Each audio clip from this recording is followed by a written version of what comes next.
steel helmet stand. Here we are in the man cave on a bank holiday Monday. Yeah, anyway, so video time. Have you ever met, oh hang on a minute, product placement.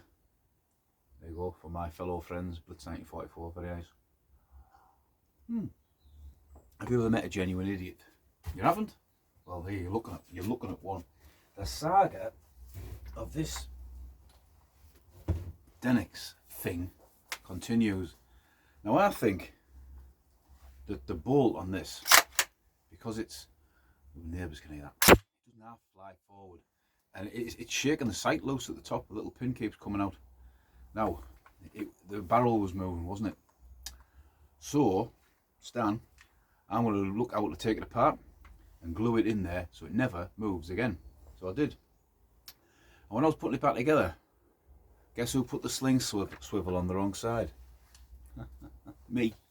And I cannot get that out of there. That's not coming out. I've tried everything. So don't, unless someone's got something that I haven't thought of, that ain't coming out. That's never going to move, that barrel again. I thought it had like a shape to it, so the barrel could only go in one way, and I thought that was the same.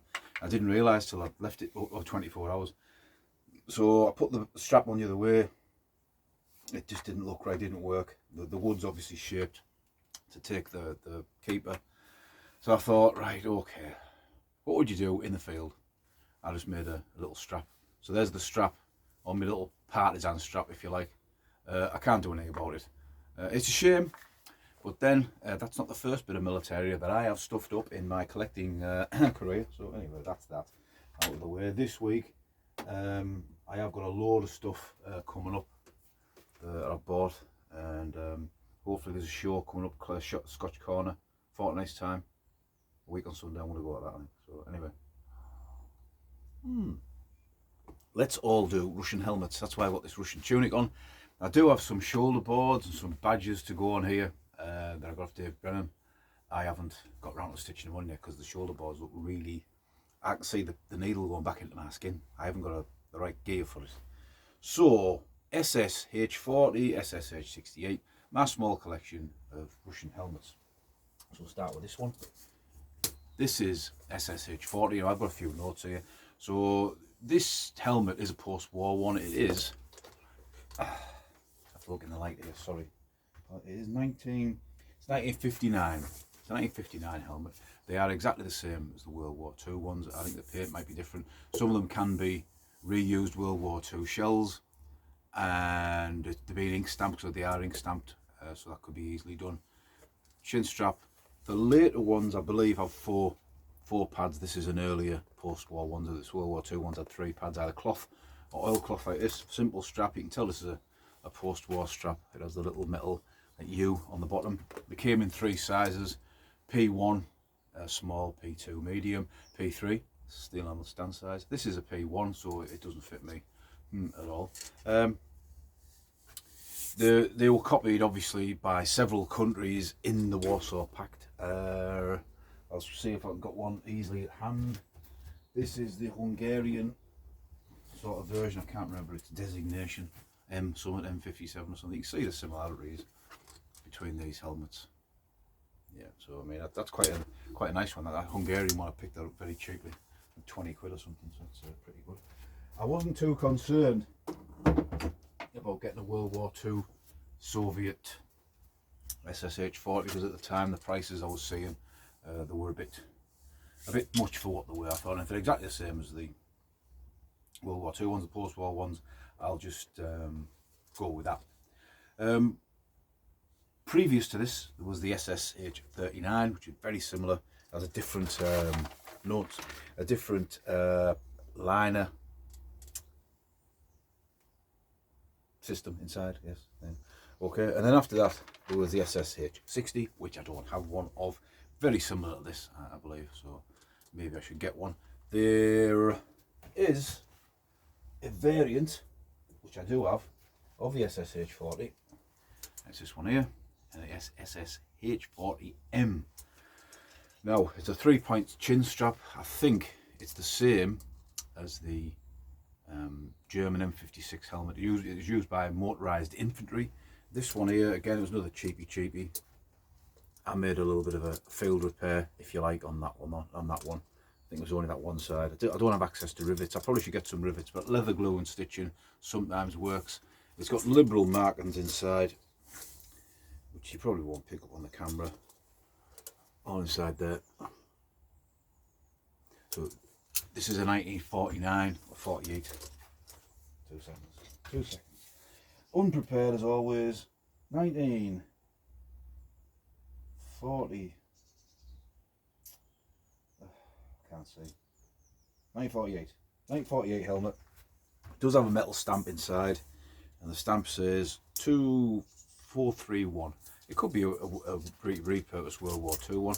I think there's sometime in the 60s they fitted these 3-point chin straps. They're not very well fitted. Oh, green tea, very nice. It's sort of a retro fit set up inside here, and that's got 3 pads as well. So it's an older style helmet, just being retro fitted, and that's the SSH 40M motorized infantry. And the last Soviet. Too much DDRT yesterday. Oh, feeling a bit rough now. I'm going to stick with green tea. Right, okay, the last one. I don't have an SSH 60, so SSH 68 is the next one in the metal steel helmet family of the Russians, and it's sometimes called the cone head. You can see the difference between the profiles of that one and that one. It's more pointy. And these were in, this weighs 1300 grams, and these were in 3 sizes also, P1, P2, P3, and these were designed to wear a ushanka underneath, you know, the furry cap with the long ears you see Russian Soviet soldiers wear them. And it has, until 2022, still being used by the Russians. It came into developed and introduced in the 1960s. This one, I think it's an 88 date. This was quite a more modern one, like you see. Liner inside, it's quite new. So, users current. I like doing this bit. Angola, Armenia, Azerbaijan, Belarus, Cuba, Egypt, Moldova, Philippines, Russia, Syria, Ukraine, Uzbekistan, Vietnam. So these helmets could be facing each other in the Ukraine, very possibly. Oh, Blitz 1944, you're getting a load off me today. So thirsty as. Users, former Afghanistan, Lithuania, Mongolia, Nicaragua, and the Soviet Union. A little note I've just saying that I didn't mention, the SSH 40, although it was due to be replaced by this helmet in the 1960s, was used until the withdrawal from Afghanistan. So I suppose it's one of those things where you've got something in storage, why not use it? And I'm not sure what size this one is. That's a P1, so that ain't fitting steel helmet stand in a month of Sundays. So that's your SSH 68. SSH 60 we haven't got, but very similar. SSH 40M with a 3-point chin strap. I quite like that one, it fits me. And my SSH 40. I've got, well, drag this video out a bit longer, I suppose. Just to quickly show you. I'll get all of these things while they're hanging about. There's the Polish version of the SSH 40, if you like, their version of it, the WZ, that's the more modern one, 70 something, can't remember. And there's a Czechoslovakian one in here somewhere up there. We'll get that down, have a look at that. I quite like this one. It's got like a German liner, World War II German style liner in it. That's the Czech helmet. See, they're all very similar. And I've got another Czech one over there. It's military police. That's it in the corner, you see it. And finally, I've got this one, which is a Hungarian one. And that's too small for me, you know.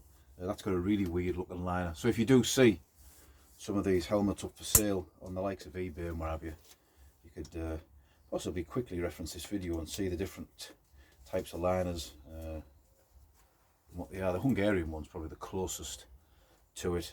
The earlier Hungarian one. This is an M70. Oh, it's one of the ones I haven't labelled. It's got infrared paint on it. So there you go. There's me.